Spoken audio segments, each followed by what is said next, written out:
Hello बच्चों, let's read this question. So this question says, first law of thermodynamics states that option A is system can do work, option B is system has temperature, option C is system has pressure, option D is heat is a form of energy. Okay, तो चलिए बच्चों अब हम इस question को start करते हैं। तो देखिए बच्चों इस क्वेश्चन का की कॉन्सेप्ट, इस क्वेश्चन का आप की कॉन्सेप्ट क्या लिख सकते हैं? The key concept of this question is, इस क्वेश्चन ने हमसे बोला कि फर्स्ट लॉ ऑफ थर्मोडायनेमिक्स आपको क्या स्टेट करती है, ठीक है। तो इसका की कॉन्सेप्ट क्या लिख सकते हैं हम? फर्स्ट लॉ ऑफ थर्मोडायनेमिक्स, ठीक है। First law of thermodynamics is the key concept of this question. First law of thermodynamics के इस क्वेश्चन का आपका की कॉन्सेप्ट है, ठीक है। अब देखिए हम इसमें देखिए फर्स्ट लॉ ऑफ थर्मोडायनेमिक्स क्या बोलती है। फर्स्ट लॉ ऑफ थर्मोडायनेमिक्स आपसे ये कहती है कि अगर आप किसी सिस्टम को डेल की अमाउंट ऑफ हीट देते हैं, ठीक है, अगर आप किसी सिस्टम को आपको डेल की अमाउंट ऑफ हीट देते हैं, it is equal to our del U plus del W, ठीक है। आपने कुछ डेल की अमाउंट ऑफ हीट दी, वो हीट से पहले तो कुछ आपका work done by the system, system क्या होता है, work done by the system होता है और ऑन द सिस्टम होता है। बाय द सिस्टम तब होता है आपका जब क्या होता है, आपका जो चेंज इन वॉल्यूम, जो आपका वर्क डन होता है वो क्या आएगा, पॉजिटिव आएगा, ठीक है। पॉजिटिव आएगा तो work done by the system.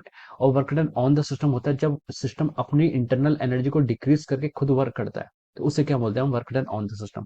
और डेल्यू क्या है आपका, change in internal energy.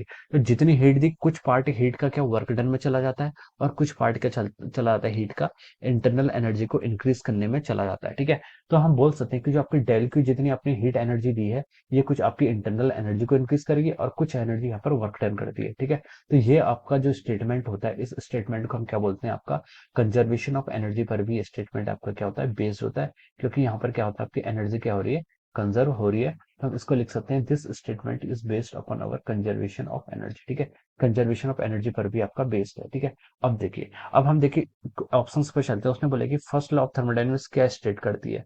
First में बोला है कि सिस्टम कैन डू वर्क, ठीक है, सिस्टम वर्क कर सकता है, ठीक है। तो ये आपका first law of thermodynamics state नहीं करता है, ठीक है। बी में उसने बोला है कि सिस्टम हैज टेम्परेचर, ठीक है, सिस्टम के पास टेम्परेचर है, ये भी स्टेट नहीं करता है। ऑप्शन सी में बोला है कि सिस्टम हैज प्रेशर, ये भी आपका स्टेट नहीं करता है।